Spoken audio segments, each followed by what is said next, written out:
Hello students, एक बार फिर welcome है आपका अपने ही प्यारे से चैनल में। देखिए, सेंट यानी इत्र की शीशी खोलने पर पूरे कमरे में खुशबू फैल जाती है। क्यों? क्योंकि गैस के पार्टिकल जो है हायर कॉन्सेंट्रेशन वाले रीजन से लोअर कॉन्सेंट्रेशन वाले रीजन में मूव करते हैं। इस घटना को हम बोलते हैं डिफ्यूजन यानी कि विसरण। ठीक है। इसी तरह जब गैस पार्टिकल मूव करते हैं तो जो फास्ट मूविंग पार्टिकल है यानी जिनका मोमेंटम ज्यादा होता है, संवेग ज्यादा होता है, वो जब स्लो मूविंग पार्टिकल से टकराते हैं यानी कि कम मोमेंटम वाले पार्टिकल से टकराते हैं तो अपना मोमेंटम ट्रांसफर करते हैं। लेकिन इस प्रोसेस में उनकी स्पीड भी स्लो हो जाती है, मतलब उसके मोशन में रुकावट पैदा होती है, यानी कि गैसेस में विस्कोसिटी जनरेट होती है, यानी कि शांतता उत्पन्न होती है। ठीक है। इसी प्रकार से हायर एनर्जी वाले पार्टिकल, गैस पार्टिकल, जब लोअर एनर्जी वाले पार्टिकल के कांटेक्ट में आते हैं तो वो अपनी एनर्जी उसको ट्रांसफर कर देते हैं। इस तरह से गैसेस में हीट ट्रांसफर होती है। तो चाहे गैसेस में डिफ्यूजन करना हो, चाहे गैसेस की विस्कोसिटी की बात करनी हो, चाहे गैसेस में हीट कंडक्शन की बात करनी हो, इन तीनों में एक चीज कॉमन है कि कुछ ना कुछ ट्रांसफर हो रहा है। डिफ्यूजन में नंबर ऑफ पार्टिकल ट्रांसफर हो रहे हैं, मतलब गैस के पार्टिकल खुद ट्रांसफर हो रहे हैं। ठीक है। और विस्कोसिटी में मोमेंटम ट्रांसफर हो रहा है, यानी कि संवेग ट्रांसफर हो रहा है। और तीसरे में जो है एनर्जी ट्रांसफर हो रही है। तो इसे हम बोलते हैं ट्रांसपोर्ट फिनोमिना। और इन्हें समझने के लिए हमें समझना पड़ेगा मीन फ्री पाथ यानी कि माध्य मुक्त पथ को। ठीक है। तो आइए इस लेसन को स्टार्ट करते हैं। लेकिन लेसन स्टार्ट करने से पहले आपको बहुत अच्छी जानकारी मैं दे दूं कि हम अभी 2 वीडियो से एक कंपटीशन कर रहे हैं, जिसमें लेक्चर के दौरान कुछ चेक पॉइंट आता है जहां पर हम रुकते हैं और आपसे पूछते हैं कुछ क्वेश्चन, जिनके जवाब आपको देने हैं कमेंट सेक्शन में। ठीक है। वो कमेंट सेक्शन में जवाब केवल आपको दिखाई देंगे।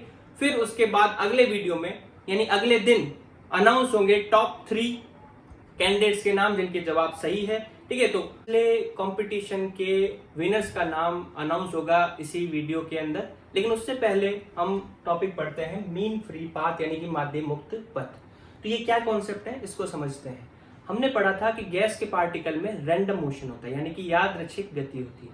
लेकिन हमें यह भी पता है कि गैस के जो पार्टिकल होते हैं वो न्यूटन्स लॉ ऑफ मोशन को फॉलो करते हैं, न्यूटन की गति के नियमों का पालन करते हैं।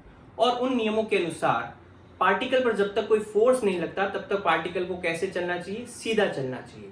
इसलिए पार्टिकल जब मूव करते हैं तो जब तक वो एक दूसरे से नहीं टकराते तब तक उनका मोशन स्ट्रेट लाइन पर होता है। ठीक है। लेकिन जैसे ही वो एक दूसरे से टकराते हैं तो एक दूसरे की डायरेक्शन को वो चेंज कर देते हैं और इस तरह से उनका जो पाथ है वो रैंडम हो जाता है। ठीक है। तो 2 कोलिजन के बीच में उनका जो पाथ होता है वो स्ट्रेट लाइन होता है, क्योंकि उनके ऊपर कोई फोर्स काम नहीं करता। तो ऐसा जो पाथ है जिसमें उनमें कोई कोलिजन नहीं हो रहा, वो स्ट्रेट चल रहे हैं, ऐसे पाथ को हम बोलते हैं फ्री पाथ यानी कि मुक्त पथ। ठीक है। और ऐसे ही वो पाथ कंटिन्यूअसली चलता जाता है। जैसे मान लो एक पार्टिकल है, वो लगातार मूव कर रहा है। ठीक है। वो पहले स्ट्रेट चल रहा था, जाकर एक मॉलिक्यूल से टकराता है, टकराते उसकी डायरेक्शन चेंज हो गई और नीचे की तरफ आने लग गया। फिर इससे टकराता है, फिर ऊपर की तरफ डायरेक्शन हो गई, और ऐसे करते हुए कंटिन्यूअसली आसपास के मॉलिक्यूल से टकराने के कारण से उसकी मोशन की डायरेक्शन लगातार चेंज हो रही है। तो यहाँ फर्स्ट 2 कोलिजन के बीच में जो पाथ उसने कवर किया वो पहला फ्री पाथ हो गया। फिर दूसरे 2 कोलिजन के बीच में जो पाथ उसने कवर किया वो दूसरा फ्री पाथ हो गया। ऐसे ही तीसरा फ्री पाथ, ये चौथा फ्री पाथ। इन सब का जब हम एवरेज निकाल लेते हैं तो उसी को हम बोलते हैं मीन फ्री पाथ यानी कि माध्य मुक्त पथ। ठीक है। तो हम डेफिनेशन नोट कर सकते हैं। मुक्त पथ यानी कि फ्री पाथ का मतलब क्या होता है, 2 कंसेक्यूटिव कोलिजन के बीच में जो टक्कर होती है, जो डिस्टेंस ट्रेवल होती है, उसे हम फ्री पाथ कहते हैं। और उन सारी फ्री पाथ्स का हम एवरेज ले लें तो उसे हम मीन फ्री पाथ कहते हैं। तो देखो यहाँ पर ये जो एग्जांपल हमें दे रखा है, इसमें पार्टिकल जो मूव कर रहा है, पहले λ1 डिस्टेंस कर रहा है, फिर λ2 λ3, ऐसे करते हुए मान लो उसमें n नंबर ऑफ कोलिजन होती है। तो हम सारे पाथ को ऐड कर लेंगे और टोटल नंबर ऑफ कोलिजन से डिवाइड कर देंगे तो हमारे पास आ जाएगा मीन फ्री। हम मीन फ्री पाथ का एक फॉर्मूला डेराइव करते हैं, एक सूत्र व्युत्पन्न करते हैं। ठीक है। तो फॉर्मूला डेराइव करने के लिए हम एक सिचुएशन मान के चलते हैं। क्या सिचुएशन हमें दी हुई है कि गैस के पार्टिकल्स जो है वो स्फेरिकल शेप के हैं, यानी कि गोलाकार है। ठीक है। और हर एक पार्टिकल का जो डायमीटर है वो डायमीटर कितना है, d है। ठीक है। सारे गोले एक जैसे हैं और उनका जो व्यास है वो कितना है, d है। उसके साथ ही साथ इसमें हम यहाँ ये अज्यूम करके चल रहे हैं, एक सिंप्लिसिटी के लिए, सरलता के लिए ये अज्यूम करके चल रहे हैं कि केवल एक पार्टिकल मूव कर रहा है, और वो कितनी वेलोसिटी से मूव कर रहा है, v वेलोसिटी से मूव कर रहा है। बाकी इसके आसपास के जितने भी पार्टिकल हैं वो सारे के सारे फ्रीज हुए हुए हैं, रुके हुए हैं, उनमें कोई तरह का मोशन नहीं हो रहा। ठीक है, ये हम सिंप्लिसिटी के लिए मान के चल रहे हैं। और जो गैसेस की नंबर डेंसिटी है, नंबर डेंसिटी का मतलब ये हो गया, ये पार्टिकल जो है यूनिट वॉल्यूम में कितने पार्टिकल है, यानी कि एकांक आयतन में जो कणों की संख्या है वो कितनी है, n है। ठीक है, अब इस सिचुएशन को हम लेते हुए चलते हैं और हम मीन फ्री पाथ निकालते हैं। तो मीन फ्री पाथ की हमारी अप्रोच क्या है कि ये पार्टिकल जैसे जैसे टकराएगा तो इसने टक्कर के दौरान कुल कितनी डिस्टेंस कवर की, जैसे यहाँ मान लो पहले से टक्कर में λ1, दूसरे से λ2, तीसरे से λ3, ऐसे करते हुए जितनी भी डिस्टेंस कवर की उनको ऐड कर देंगे तो टोटल डिस्टेंस कितनी कवर की अपॉन में टोटल नंबर ऑफ जो कॉलिजन हुए हैं उससे हम डिवाइड कर देते हैं, तो मीन फ्री पाथ आ जाता है। तो बड़ी इजीली हम निकाल सकते हैं, बस हमें ये देखना है कि ये किससे टकराएगा और किससे नहीं टकराएगा। तो देखो कॉलिजन की शर्त क्या होती है कि मान लो कि हमारे पास ये पार्टिकल है, यहाँ पर आपको दिखाई दे रहा होगा, ये पार्टिकल है जिसका डायमीटर d है। ठीक है, एक पार्टिकल यहाँ है और एक पार्टिकल जस्ट यहाँ है, और ये v वेलोसिटी से मूव कर रहा है। तो आप खुद ही बताएं कि ये जो पार्टिकल फर्स्ट है वो सेकंड से टकराएगा या थर्ड से टकराएगा। ऑब्वियस सी बात है वो थर्ड से टकराएगा। ठीक है, सेकंड उससे काफी दूर है, उसकी रेंज में नहीं है। ठीक है, तो पार्टिकल अगर कोई मोशन कर रहा है तो उसकी रेंज वाला पार्टिकल कौन सा माना जाएगा। देखो जैसे ये इसको जस्ट टच करता है, टकराने का मतलब क्या हो गया, अगर मान लो जस्ट टच करता है तो हमने कहा इसका डायमीटर d है और इसका भी डायमीटर d है। तो जस्ट टच करने के लिए जरूरी है कि इनके दोनों के जो सेंटर है उस सेंटर के बीच की जो डिस्टेंस है वो भी कितनी हो, d हो। कैसे हो d, देखो ये अगर d है तो ये इसकी रेडियस होगी d/2 और इसकी रेडियस भी होगी d/2, दोनों के सेंटर की बीच की जो डिस्टेंस है वो कितनी हो जाएगी, d हो जाएगी। तो पार्टिकल एक दूसरे से टकराए उसके लिए जरूरी क्या है कि दोनों पार्टिकल के सेंटर के बीच की डिस्टेंस d होनी चाहिए। अगर ये डिस्टेंस d से ज्यादा है, ठीक है, तो ये थोड़ा सा ऊपर होगा पार्टिकल और ये इससे टकराएगा नहीं। ठीक है, तो ये चीज आपके दिमाग में घुस गई कि कोई भी पार्टिकल दूसरे से कैसे टकराएगा, जब दोनों पार्टिकल के सेंटर के बीच की डिस्टेंस d हो। अब देखो हमारी जो सिचुएशन है उसके बारे में आप थोड़ा सोचें। ये पार्टिकल अपने आसपास के कौन से पार्टिकल से टकराएगा, जो इसकी रेंज में आएंगे। इसकी रेंज कौन सी है, d हाथ ऊपर d हाथ नीचे, मतलब यूं मान के चलो ये अपने दो हाथ ऐसे फैला के चल रहा है, तो जो जो इसके हाथ के रेंज में आएंगे उनसे ये टकरा जाएगा। ठीक है, तो यहाँ पर आप देखो हमने कहा d ऊपर और d नीचे, जो भी पार्टिकल इसकी रेंज में आएंगे वो इससे टकराएंगे। तो हमने क्या किया, एक सिलेंडर बना दिया। ठीक है, एक सिलेंडर, एक बेलन बना दिया। इस बेलन में जो भी पार्टिकल आएंगे वो इस पार्टिकल से टकराएंगे। ठीक है, और जो इस सिलेंडर से बाहर होंगे वो नहीं टकराएंगे। ठीक है, तो इससे हम ये पता लगा सकते हैं कि ये कितने पार्टिकल से टकराएगा, मतलब नंबर ऑफ कॉलिजन हम पता लगा सकते हैं। ठीक है, तो ये v वेलोसिटी से मूव कर रहा है, आगे जा रहा है, सीधा सीधा जा रहा है, तो इसके द्वारा जो डिस्टेंस कवर होगी वो कितनी होगी, t टाइम में vt होगी। ठीक है, तो distance covered by particle in t time में ये कितनी डिस्टेंस कवर कर लेगा, vt कर लेगा। ठीक है, अब हम कह रहे हैं कि ये सिलेंड्रिकल जो पोर्शन है इसी में कॉलिजन होगा, तो इस सिलेंडर का वॉल्यूम निकाले अगर हम। ठीक है, वॉल्यूम ऑफ सिलेंडर निकालें, वॉल्यूम ऑफ सिलेंडर, तो वॉल्यूम ऑफ सिलेंडर क्या हो जाएगा, वॉल्यूम कितना होता है πr²h। तो पाई, देखो इस सिलेंडर की रेडियस क्या होगी, हमने कहा यहां से d ऊपर, यहां से d नीचे, ये सिलेंडर का सेंटर हो गया। सेंटर से ये डिस्टेंस जो होती है वो रेडियस होती है, तो इसकी जो रेडियस है वो कितनी होगी, d होगी। ठीक है, तो यहाँ पर आप देखो ये πd², इसका जो एरिया है वो πd² इनटू में h, वॉल्यूम क्या होता है πr²h, तो h यहाँ पर कितना है, vt है, तो ये सिलेंडर का वॉल्यूम हो गया πd²vt। ठीक है, यहाँ तक आपको क्लियर है। इसका स्क्रीनशॉट ले लीजिए, मिटा देता हूं मैं इसको। बहुत इजी सा डेरिवेशन है। अब देखो ये हमने सिलेंडर का वॉल्यूम निकाल लिया और हमने ये कहा कि इसके यूनिट वॉल्यूम में जो नंबर ऑफ पार्टिकल है, यानी कि एकांक आयतन में कितने पार्टिकल है, स्मॉल n है, तो कितने पार्टिकल इस सिलेंडर में आएंगे, जितने पार्टिकल सिलेंडर में आएंगे उतनी इसकी टक्कर होगी। ठीक है, तो नंबर ऑफ कॉलिजन्स यानी कि टक्करों की जो संख्या है टकरों की जो संख्या है वो किस पे डिपेंड करेगी, एकांक आयतन में कितने पार्टिकल है इनटू सिलेंडर का वॉल्यूम कितना है, पाई डी स्क्वायर वीटी। ठीक है, देखो ये n अपॉन v होता है, इसको v से मल्टीप्लाई करेंगे तो टोटल नंबर ऑफ पार्टिकल्स आ जाएंगे जिससे ये टकराएगा। अब देखो ये हमारे पास टकरों की संख्या आ गई, total distance covered by particle, total distance covered by particle, कौन से पार्टिकल जो मूव कर रहा है वही डिस्टेंस कवर करेगा, बाकी सारे तो क्या है रेस्ट पे। तो ये यहां से यहां तक कितनी डिस्टेंस कवर कर चुका है, वीटी कर चुका है। ठीक है, अब हमने कहा मीन फ्री पाथ, कैसे डिफाइन किया था हमने मीन फ्री पाथ, तो मीन फ्री पाथ जो है लेमडा बराबर होता है total distance upon number of collision. ठीक है, तो टोटल डिस्टेंस इसने कितनी कवर की है अभी, वीटी कवर की है, नंबर ऑफ कोलिजन कितने हो गए n into pi D square VT. अब क्या होगा, वीटी से वीटी गया, ये क्या आ गया 1 अपॉन में n पाई डी स्क्वायर, ये आ गया इसका आंसर। ठीक है, तो ये मीन फ्री पाथ हो गया, ये मीन फ्री पाथ का फॉर्मूला हो गया 1 अपॉन में n पाई डी स्क्वायर, डी डायमीटर है और n number of particles in unit volume है। तो बड़ा इजी ये फॉर्मूला हमसे डराइव हो गया, लेकिन ये फॉर्मूला डराइव करते समय हमने एक चीज कंसीडर की कि बाकी सारे फ्रीज है ये केवल मोशन कर रहा है, लेकिन रियलिटी में तो ऐसा नहीं होता, रियलिटी में सारे मूव कर रहे होते हैं।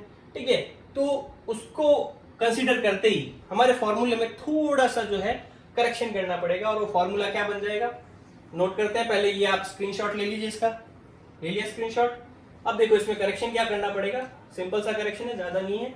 देखो हम क्या करेंगे, if all particle moves, if all particle moves, यानी सारे पार्टिकल अगर मूव करें तो हमारे पास मीन फ्री पाथ क्या आ जाएगा, यहाँ 1 अपॉन में √2 और आ जाएगा n पाई डी स्क्वायर। ठीक है, ये हमारे पास जो है वो फॉर्मूला बन जाएगा। ठीक है, तो ये मीन फ्री पाथ का फॉर्मूला बना, इसके अदर फॉर्म्स भी हो सकते हैं, वो देखते हैं, तब तक आप ये नोट करिए। तो चलिए स्टार्ट करते हैं चेक पॉइंट फर्स्ट स्टाइल के क्वेश्चन, जिसमें पहले एक क्वेश्चन मैं आपको सॉल्व करके बताऊंगा, फिर उसके बाद में आपको क्वेश्चन अपने आप करने हैं और उसके आंसर आपको देने हैं कमेंट सेक्शन में। ठीक है, तो पहला क्वेश्चन क्या है कि एक मॉलिक्यूल दे रखा है जिसका डायमीटर 2 एंगस्ट्रॉम है, यानी कि एक अणु दे रखा है जिसका व्यास 2 एंगस्ट्रॉम है और इसकी वेलोसिटी जो है वो 10 किलोमीटर पर सेकेंड है।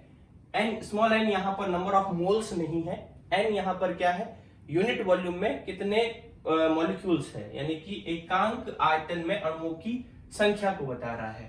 ठीक है, हमें क्या निकालना है, mean free path. Mean free path का मतलब हो गया माध्य मुक्त पथ निकालना है। तो अभी हमने फॉर्मूला डिराइव किया था मीन फ्री पाथ का, लेमडा बराबर में 1 अपॉन √2 पाई डी स्क्वायर एन।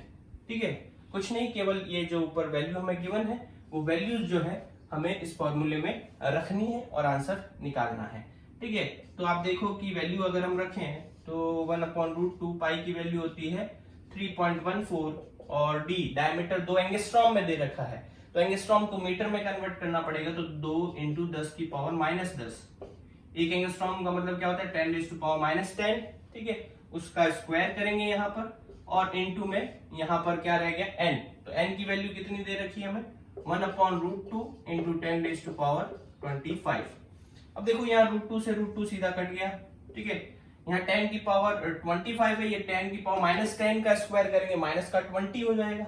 ठीक है, तो ये जब सॉल्व करेंगे तो ये रह जाएगा 1 अपॉन में यहाँ 2 का स्क्वायर हो जाएगा 4 को इससे मल्टीप्लाई करते हैं तो कितना आता है, तो ये आ गया 16 और 4 5 और ये 12, तो 12.56 इंटू यहाँ पर जो है वो 10 की पावर रह जाएगी कितनी 5। ठीक है, अब इसको जो है हम सॉल्व कर सकते हैं आगे। ठीक है, इसमें हम क्या कर लें, ऊपर जो है 100 मान लें और नीचे 12.56 इंटू 10 टू पावर 7 कर लेते हैं। ठीक है, अब इस 100 में डिवाइड कर दें 12.56 को और 10 टू पावर ऊपर 7 जो ऊपर जाएगी माइनस का 7 हो जाएगी, ये हमारा आंसर हो जाएगा। तो इसका ये आप कैलकुलेशन जो है वो भी आप करें और इसका भी आंसर जो है आप कमेंट सेक्शन में दें। ठीक है, यहाँ तक मैंने आपको सॉल्व करके बता दिया है, कैलकुलेशन आप अपने आप करें और फिर आगे के क्वेश्चन भी देखते हैं।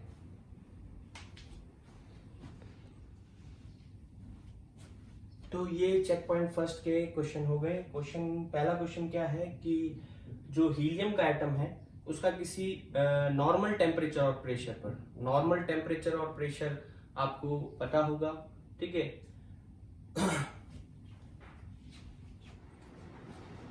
तो स्टूडेंट्स अब हम देखते हैं कि ये जो फॉर्मूला हमने डेराइव किया है इसके और क्या क्या फॉर्म्स हो सकते हैं।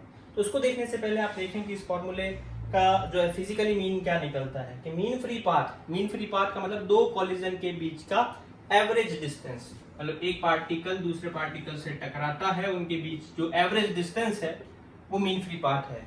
तो वो एवरेज डिस्टेंस किस पे डिपेंड कर रही है? डायमीटर पर और number of particle in unit volume, यानी कि एकांक आयतन में कणों की संख्या पर। आप देखो कि अगर number of particles in unit volume ज्यादा है, इसका मतलब क्या है कि पार्टिकल पास में है, मतलब एक कम वॉल्यूम में ज्यादा पार्टिकल है तो n की वैल्यू ज्यादा होगी। तो पार्टिकल पास में होंगे, तो उनमें कोलिजन जो है फ्रिक्वेंटली होगी, टक्कर जल्दी होगी, तो जो मीन फ्री पाथ है वो कम हो जाएगा। तो n ज्यादा होने पर मीन फ्री पाथ कम हो जाएगा।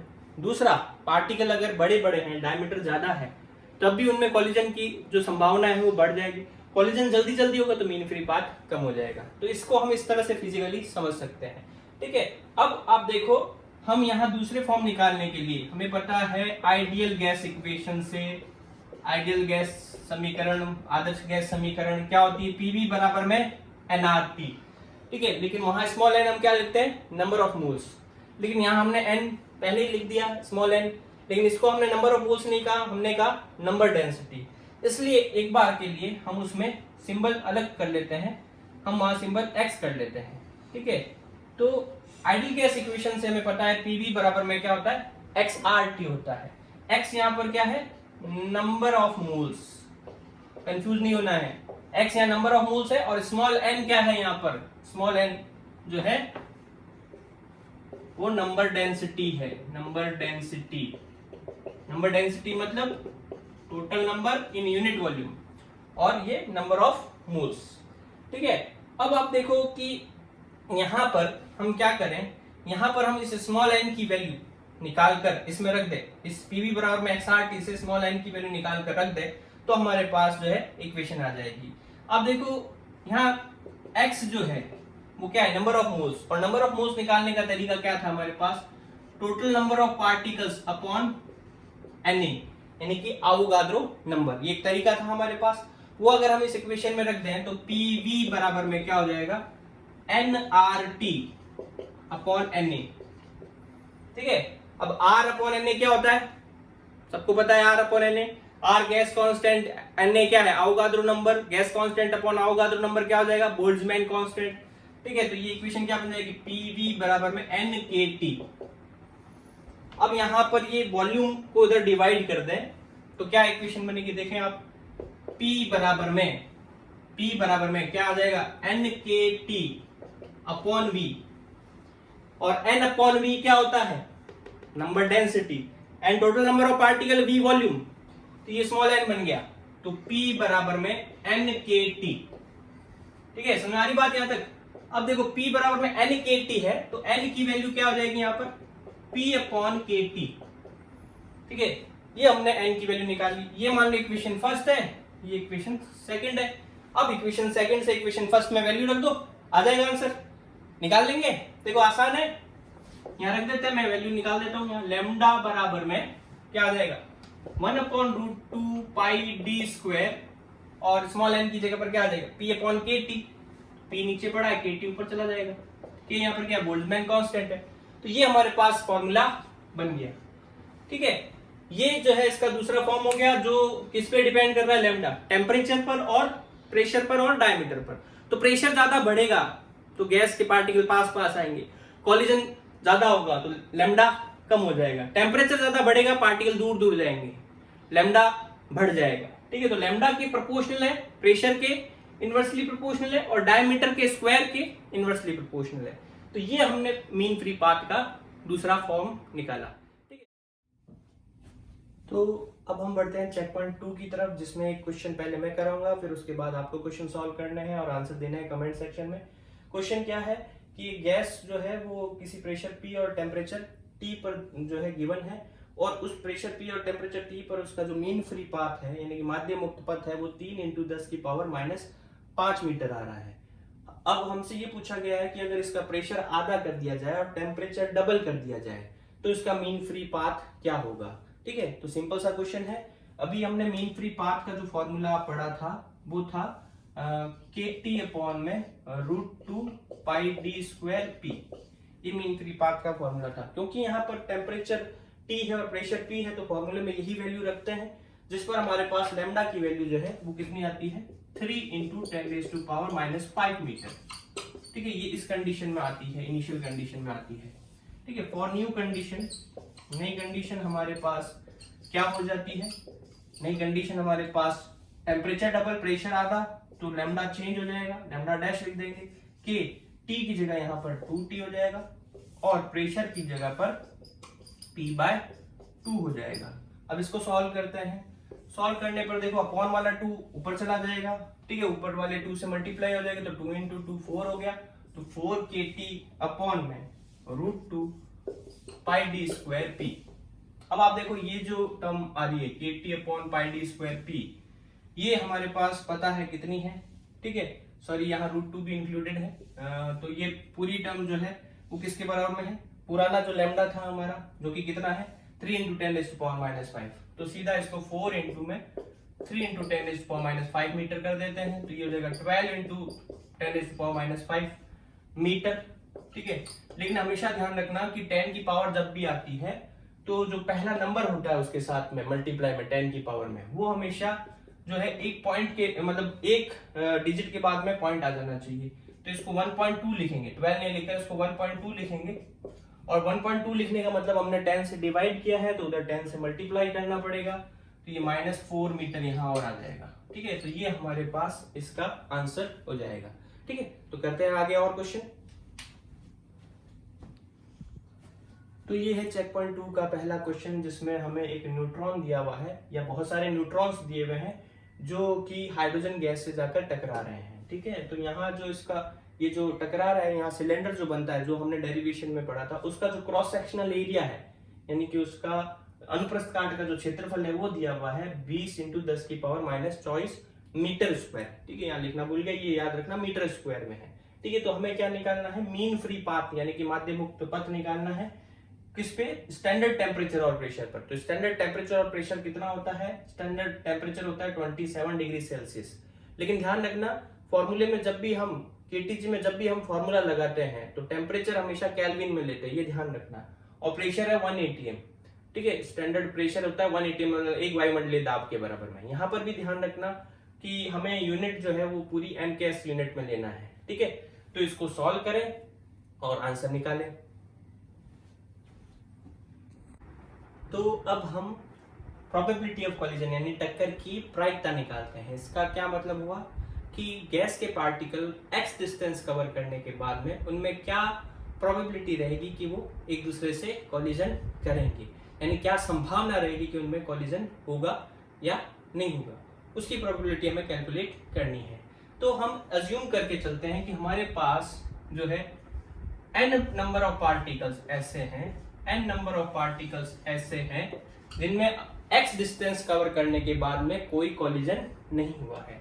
मतलब ये सारे पार्टिकल x डिस्टेंस कवर कर चुके हैं लेकिन अब तक किसी दूसरे पार्टिकल से नहीं टकराए हैं। ठीक है, ऐसे कितने पार्टिकल n है, और गैस में टोटल नंबर ऑफ पार्टिकल्स कितने हैं, टोटल नंबर ऑफ पार्टिकल्स जो है वो है n0। लेकिन उस n0 में से n ऐसे हैं जिनमें x डिस्टेंस तक अभी तक कोई कॉलिजन नहीं हुआ है। ठीक है, तो let there are n particles which have covered x distance and do not have any collision। ठीक है, चेक पॉइंट क्विज के टॉप 3 कैंडिडेट्स के नाम इस प्रकार से हैं। बहुत सारे कैंडिडेट्स ने पार्टिसिपेट किया, बहुत से कैंडिडेट्स में पार्टिसिपेट नहीं किया, लेकिन मैं लगातार सबको मोटिवेट करता रहूंगा कि आप इस क्विज में पार्टिसिपेट करें जिससे आपकी अच्छी प्रैक्टिस हो। ठीक है, तो इन तीनों को बहुत बहुत बधाई। यहाँ तक बात समझ आ गई। कि भाई टोटल तो हमारे पास कितने पार्टिकल है, n नॉट, लेकिन उसमें से n पार्टिकल ऐसे हैं जो x दूरी तय कर चुके हैं अलग अलग डायरेक्शन में, लेकिन अभी तक किसी से टकराए नहीं है। ठीक है, तो after covering dx distance further, dx distance further मतलब अगर यही पार्टिकल आगे dx दूरी और तय करे, भाई x तक तो इनके कोई जो है टक्कर हुई नहीं, अब dx डिस्टेंस और कवर करें तो जो है वो मान लो ये dn पार्टिकल जो है वो टकराते हैं। ठीक है, तो number of collision dx distance extra cover करने के बाद में कितने जो है इसमें कोलिजन होंगे उसको हम dn लिख देते हैं। तो ये dn किस पे डिपेंड करेगा? ठीक है, तो ये dn जो है वो डिपेंड करेगा किस पे, कितने नंबर ऑफ पार्टिकल्स ऐसे हैं जिनमें कोलिजन नहीं हुआ है। जैसे मान लो 10 पार्टिकल ऐसे थे जिनमें कोलिजन नहीं हुआ, अब वो आगे टकराते तो 10 में से प्रोबेबिलिटी होगी कि कोई 3-4 कोलिजन करेंगे। 20 कर देंगे तो वो 3-4 का आंकड़ा 6 से 8 बन जाएगा, 30 कर देंगे तो और ज्यादा हो जाएगा, 100 कर दे तो 12-13 ऐसे पार्टिकल ऐसे होंगे जिनमें जो है कोलिजन होगा। तो यहाँ पर जो dx डिस्टेंस कवर करने के बाद में जो कोलिजन की प्रोबेबिलिटी है वो डिपेंड करेगी किस पे, n नंबर ऑफ पार्टिकल्स पे। ठीक है, जिनमें कोलिजन नहीं हुआ है। और ये dn जो है वो किस पे डिपेंड करेगा कि कितनी उन्होंने डिस्टेंस एक्स्ट्रा कवर की है। तो उन्होंने डिस्टेंस कितनी एक्स्ट्रा कवर की है, dx, जितनी ज्यादा आगे जाएंगे उतनी इनकी प्रोबेबिलिटी बढ़ती जाएगी कोलिजन होने की। तो dx के प्रोपोर्शनल है, dn n के प्रोपोर्शनल है। ये दोनों बातें समझ में आ गई। अब इन दोनों को कंबाइन करके लिख दें, तो dn proportional to n dx। Proportional का जो साइन हटाते हैं तो कोई कांस्टेंट आता है, मान लो उस कांस्टेंट को हम k लिख देते हैं, k नहीं लिखकर कोई अदर कांस्टेंट लिख देते हैं, मान लो अल्फा लिख देते हैं, तो अल्फा n dx। तो dn की वैल्यू आ गई अल्फा n dx। ठीक है, लेकिन यहां पर आगे साइन जो आएगा वो माइनस का आएगा। माइनस का साइन क्यों आएगा?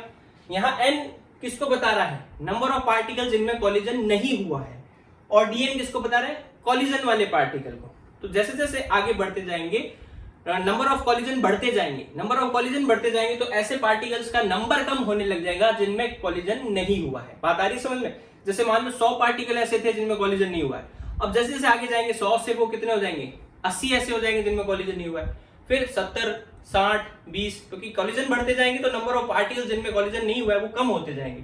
तो यहाँ x बढ़ने पर जो है वो n कम हो रहा है, इसलिए यहाँ dn के लिए आगे माइनस का साइन आया है। अब इसको देखें, इस तरह से लिख सकते हैं dn अपॉन n बराबर में माइनस अल्फा dx। समझ में आ गई बात? ठीक है, अब इसको आगे कैसे सॉल्व करेंगे, तो पहले इसका स्क्रीनशॉट ले लो आप। ठीक है, ले लिया स्क्रीनशॉट। अब देखो आगे कैसे सॉल्व करेंगे।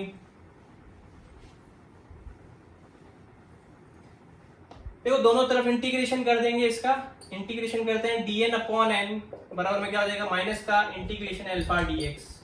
इंटीग्रेशन जब भी करते हैं लिमिट अप्लाई करते हैं, तो देखो शुरुआत में जो है पार्टिकल कोई डिस्टेंस नहीं कवर करेगा तो x 0 होगा, किसी टाइम पर वो x डिस्टेंस कवर कर चुका होगा तो 0 to x चेंज हो रहा है। अब जब तक पार्टिकल जो है कोई डिस्टेंस कवर नहीं करता तो सारे के सारे पार्टिकल ऐसे होंगे जिनमें कोलिजन नहीं हुआ है। तो यहाँ n उन्हीं नंबर को बता रहा है जिनमें कोलिजन नहीं हुआ, तो सारे के सारे पार्टिकल इंक्लूड करेंगे तो सारे पार्टिकल्स का नंबर कितना है, n नॉट है। x डिस्टेंस कवर करने के बाद में ये नंबर घटकर n हो जाएगा। ठीक है, तो n की लिमिट n नॉट से n तक जाएगी। फिर 1 अपॉन n का इंटीग्रेशन करेंगे तो 1 अपॉन n का इंटीग्रेशन क्या हो जाएगा, log n, लिमिट लग जाएगी n नॉट टू n, यहाँ माइनस का अल्फा बाहर आ गया, dx का क्या हो गया x, लिमिट लग जाएगी 0 to x। लिमिट कैसे अप्लाई करते हैं, लिमिट अप्लाई करने के लिए upper limit minus lower limit, तो ये हो जाएगा log n minus log n not बराबर में minus alpha x minus 0। Clear है यहाँ तक? अब देखो log की क्या प्रॉपर्टी होती है, log m minus log n क्या होता है, log m minus log n log m upon n। तो ये n अपॉन n नॉट बराबर में क्या हो जाएगा, माइनस का अल्फा x। ठीक है, ये हमारे पास फॉर्मूला बन गया। अब इसको कैसे सॉल्व करेंगे, log हटा दें, एंटी लॉग ले लें, तो एंटी लॉग लेने पर क्या आएगा हमारे पास, ये स्क्रीनशॉट ले लें आप। एंटी लॉग लेने पर क्या आएगा, ये लॉग हटते ही यहाँ e की पावर में चला जाएगा सारा, तो n अपॉन n नॉट ई की पावर माइनस अल्फा एक्स। ये हमारे पास रिजल्ट आया। अब इसको गौर से देखो, एन यहाँ किसको बता रहा है? नंबर ऑफ पार्टिकल्स जिनमें कॉलिजन नहीं हुआ है एक्स डिस्टेंस कवर करने तक, और एन नॉट किसको बता रहा है? Total number of particles. तो ये favourable condition upon total condition. Favourable upon total क्या होता है? प्रोबेबिलिटी, प्रायिकता। लेकिन ये किसकी प्रोबेबिलिटी को बताएगा? किसकी फेवरेबल कंडीशन है? कॉलिजन ना होने की फेवरेबल कंडीशन है, और ये टोटल कंडीशन है। तो ये इसको हम n अपॉन n नॉट को p लिख देते हैं। p बराबर में क्या हो जाएगा? प्रोबेबिलिटी। लेकिन किसकी probability? Probability of collision do not occur, मतलब कॉलिजन ना हो उसकी प्रोबेबिलिटी है कितनी? p बराबर में e की पावर माइनस अल्फा एक्स। तो जैसे जैसे x बढ़ता जाएगा प्रोबेबिलिटी जो है वो क्या होती जाएगी? कम होती जाएगी। ठीक है, x बढ़ना है मतलब e की पावर में माइनस में x है, तो जैसे जैसे बढ़ता जाएगा तो कॉलिजन ना होने की प्रोबेबिलिटी कम होती जाएगी, मतलब कॉलिजन होने की प्रोबेबिलिटी बढ़ती जाएगी। ठीक है, ये यहां तक हो गया, क्लियर है यहां तक? अब देखो हम क्या करना चाहते हैं, इस कांस्टेंट अल्फा की वैल्यू निकालना चाहते हैं। तो कांस्टेंट अल्फा की वैल्यू निकालने के लिए इसको हम मीन फ्री पाथ के टर्म में लिखते हैं, माध्य मुक्त पथ के रूप में लिखते हैं।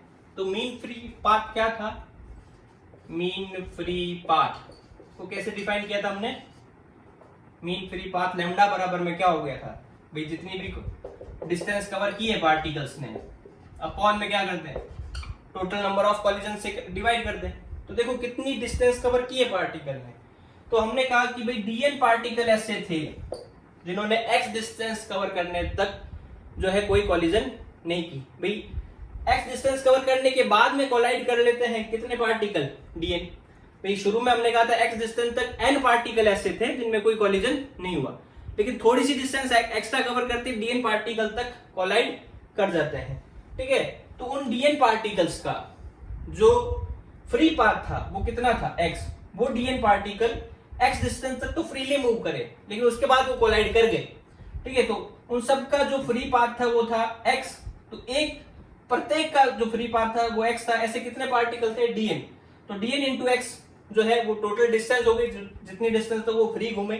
ठीक है, अब ऐसे बहुत सारे पार्टिकल है, उनको हम टोटल करना चाहे तो इंटीग्रेट कर दे, तो ये टोटल डिस्टेंस हो जाएगी। अपॉन में टोटल नंबर ऑफ कॉलिजन कितनी होगी? Finally total number of collision कितनी हो जाएगी?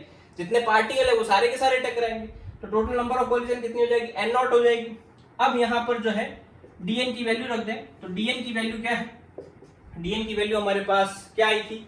आप देखो याद करें, dn जो आया था हमारे पास वो आया था n अल्फा dx और आगे माइनस का साइन। ठीक है, तो ये वैल्यू यहाँ पर रख दें, तो ये हमारे पास हो गया अल्फा। n की जगह पर क्या आ जाएगा? n की जगह पर यहां से देखें इक्वेशन से, तो n की जगह पर n नॉट e की पावर माइनस अल्फा x। ठीक है, और साथ में dx, ये टर्म आएगी हमारे पास। अपॉन में n नॉट है, n नॉट एक कांस्टेंट है जो बाहर आकर कट जाएगा, और यहाँ लिमिट लगेगी 0 टू इनफाइनाइट। देखो x की मिनिमम वैल्यू क्या हो सकती है? 0, और x की मैक्सिमम वैल्यू क्या हो सकती है? इनफाइनाइट। तो x जो है वो 0 टू इनफाइनाइट वेरी करेगा। ठीक है, n नॉट कट जाएगा, और इसको जब हम सॉल्व करेंगे, आप देखो ये इंटीग्रेशन आप सॉल्व करके देखें, 0 टू इनफाइनाइट और x अल्फा और साथ में e की power minus alpha x dx। इसको जब हम सॉल्व करेंगे तो यहाँ जो हमारे पास लैम्डा की वैल्यू आएगी वो आएगी 1 अपॉन अल्फा। लैम्डा आ जाएगा 1 अपॉन अल्फा। आप इस इंटीग्रेशन को सॉल्व करें, इंटीग्रेशन बाय पार्ट्स। ठीक है, u इंटू वी मेथड से इसको सॉल्व करें, first function second function assume करते हुए सॉल्व करें, तो यही इसकी वैल्यू आएगी। लैम्डा आ जाएगा 1 अपॉन में अल्फा। ठीक है, लैम्डा बराबर में 1 अपॉन अल्फा है, तो अल्फा की जगह पर क्या आ जाएगा? 1 अपॉन लैम्डा। ठीक है, तो यहाँ पर हम यूं कह सकते हैं कि जो हमारा अल्फा है वो 1 अपॉन लैम्डा है। अब अल्फा अगर 1 अपॉन लैम्डा है, तो जो हमने इक्वेशन निकाली थी p बराबर में e की पावर माइनस अल्फा x, वो इक्वेशन क्या बन जाएगी? देखो, जो प्रोबेबिलिटी है वो था e की पावर माइनस अल्फा x, तो x की जगह पर सॉरी अल्फा की जगह पर क्या लिख सकते हैं? 1 अपॉन लैम्डा। तो जो प्रोबेबिलिटी है कि कॉलिजन ना हो वो कितनी हो जाएगी? e की power minus x by lambda. ये प्रोबेबिलिटी हो जाएगी कॉलिजन ना होने की। तो प्रोबेबिलिटी कॉलिजन होने की कितनी हो जाएगी? तो प्रोबेबिलिटी कॉलिजन होने की क्या हो जाएगी? 1 माइनस पी कर देंगे। ठीक है, तो 1 माइनस पी करते हैं तो हमारे पास क्या आ जाएगा? 1 माइनस ई की पावर x बाय लैम्डा। तो x डिस्टेंस तक जो पार्टिकल मूव करते हैं तो उनमें प्रोबेबिलिटी होने की जो है संभावना, तो वो कितनी होगी, मतलब टक्कर होने की प्रोबेबिलिटी जो है वो कितनी होगी, 1 माइनस ई की पावर एक्स बाय लेमडा। और टक्कर ना होने की संभावना जो है वो इतनी होगी, टक्कर ना होने की संभावना और ये टक्कर होने की संभावना। क्लियर है आपको? ठीक है, तो ये हो गया हमारा लास्ट टॉपिक। अब बढ़ते हैं हम चेक पॉइंट थर्ड की तरफ।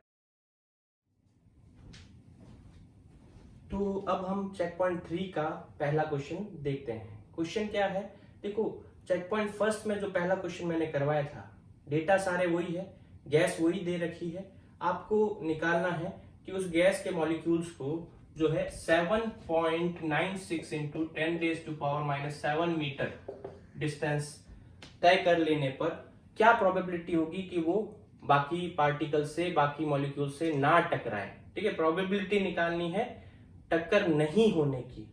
ठीक है, तो आपको फॉर्मूला भी मैंने जो है डिराइव करवाया है, टक्कर नहीं होने की प्रोबेबिलिटी का भी और टक्कर होने की भी प्रोबेबिलिटी का। ठीक है, टक्कर नहीं होने की प्रोबेबिलिटी का फॉर्मूला है क्या, P बराबर में माइनस एक्स अपॉन लेमडा, और होने की प्रोबेबिलिटी क्या है, P बराबर में 1 माइनस एक्स अपॉन लेमडा। अब आपको देखना है कि कौन सा फॉर्मूला लगाना है, फॉर्मूले में क्या वैल्यू पुट करनी है और आंसर निकालना है। ठीक है,